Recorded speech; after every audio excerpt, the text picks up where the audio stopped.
It's January 24th, 1536, and another remarkable event is about to be uncovered by Arion, Rebecca, and Olly, the Retrospectors. As a young man, Henry VIII was said to have been light-hearted and merry and actually pretty hot. So much so that an ambassador at the Tudor court reported that His Majesty had an extremely fine calf to his leg and a round face so very beautiful it would become a pretty woman. But by the end of his life at the age of 56, he had ulcerated legs, failing eyesight and an explosive temper, not to mention that he'd ballooned to 28 stone, and all quite possibly because of a rather hideous jousting accident that he suffered on this day in 1536. Well, that look would not become a pretty woman, would it? Ulcerated legs walking down the street, the kind of monarch I'd like to meet. I'm pleased to hear about his shapely calves, though, because I have those too, just for the record. Do you? Yeah. So it's good to know that back in the day I would have, as you said, been considered hot. I doubt that was the language of the Tudor court. Yeah. But in fact, Henry VIII did wear restrictive garters to show off these shapely calves, and that may have contributed to the varicose ulcers, which never healed and increasingly restricted his mobility. But we're not here to talk about his ulcers, really. We're mostly here to talk about Olly's legs. No, we're here to talk about his brain injury, which may have been caused by this jousting accident. Yeah, and this wasn't even his first jousting accident. It was a pretty dangerous pastime. In fact, about 20 years later, Henri II of France would be fatally injured jousting. And so Henry had actually had an injury 12 years earlier, which actually sounds like it could have been much worse than this, but apparently he sort of walked away from it. He was struck in the head at full tilt. He forgot to lower his visor while testing a new suit of armour in a joust with the Duke of Suffolk. And according to chronicler Edward Hall, the Duke struck the king on the brow right under the guard of the headpiece on the very skull cap, and apparently the headpiece was full of splinters from the force of the blow, but seemingly he kind of walked away from that one. It's good, actually, having already covered chariot racing this year, to now learn about jousting, because I didn't really know what it looked like, so I headed onto the internet, and it turns out there's a show on the History Channel called Full Metal Jousting, which is, for me, it's difficult viewing because I have a regularly redislocating shoulder caused by a sports injury, so it is a bit of a traumatic experience seeing this happen. But essentially, as a spectator, you are watching two armoured horsemen. Back in Henry VIII's day, the horses would have been armoured too, with wooden lances in their arms. And then the sport is just, at speed, poking each other in the chest or shoulder to make the other guy fall off his horse. That's it. Yeah.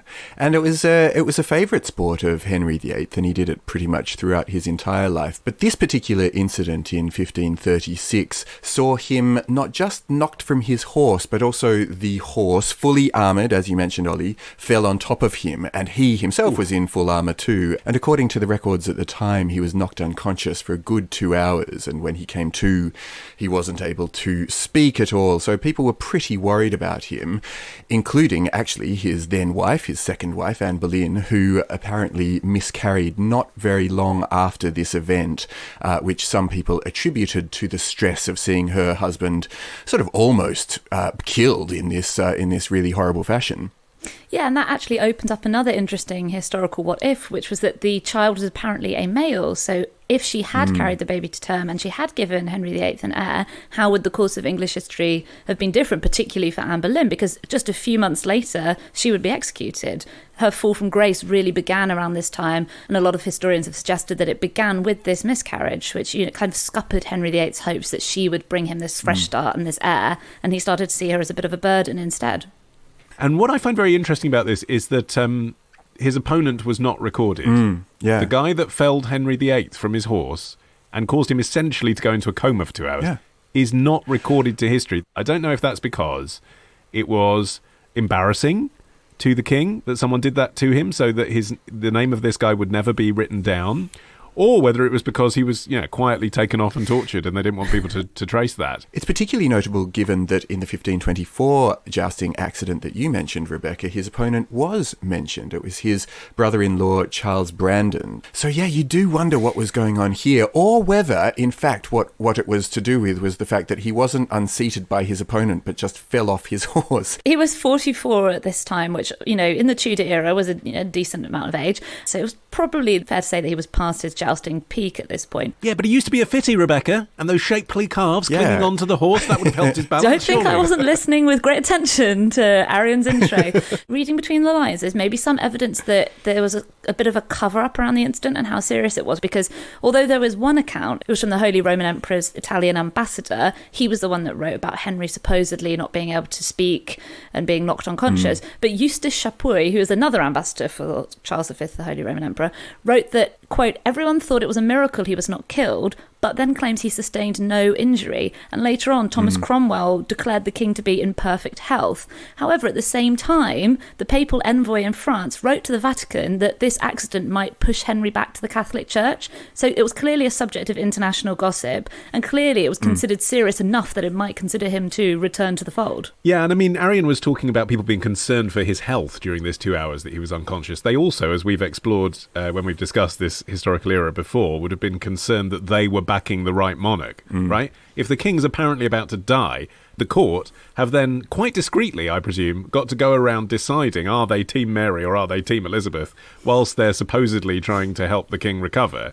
You know, if they got it wrong, they would have been on the wrong side of history and ended up like Boleyn. Yeah. I mean, the business of this being the moment at which he underwent some huge personality change where he shifted from being a kind, innocent, merry chap to a tyrannical chap was sort of put forward most clearly by this History Channel documentary Inside the Body of Henry VIII, where this historian Lucy Worsley and a Henry VIII biographer Robert Hutchinson and a doctor called Catherine Hood put forward this idea that it was brain injury that caused him to shift to be the horrible person that we know. But actually that sort of overlooks the historical evidence that his tyranny had begun much earlier. For example, shortly after taking the throne, he executed Edmund Dudley and Sir Richard Empson for constructive treason, which I love as a charge. It's sort of, it's not treason per se, but it's heading towards a treasonous kind of attitude.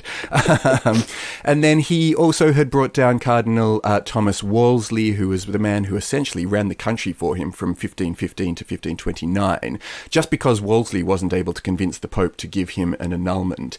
And he'd also already had Thomas More, his former chancellor, executed the year before this accident. So he's already showing signs of this tyrannical streak. Yeah, I think if there is any suggestion he did suffer some kind of brain injury, it might be some damage to the frontal lobe, which is the part of the brain that controls higher functions like social, intellectual kind of skills, particularly self-control and reasoning. And these are things that Henry seems to have lost track of a bit after this accident. He had, as you mentioned, Arion, already committed some pretty brutal and ruthless acts, but it was after this point that he seemed quite prone to public loss of self-control. He became quite paranoid, and he also had some pretty serious memory lapses. So one notable one, in 1546, he ordered his then wife Catherine Parr to be sent to the Tower of London, but when soldiers arrived the next day to seize her, he had completely forgotten ever doing that, and he was sitting there comforting her. And then flew into another fit of rage when he remembered what he'd done the night before, apparently.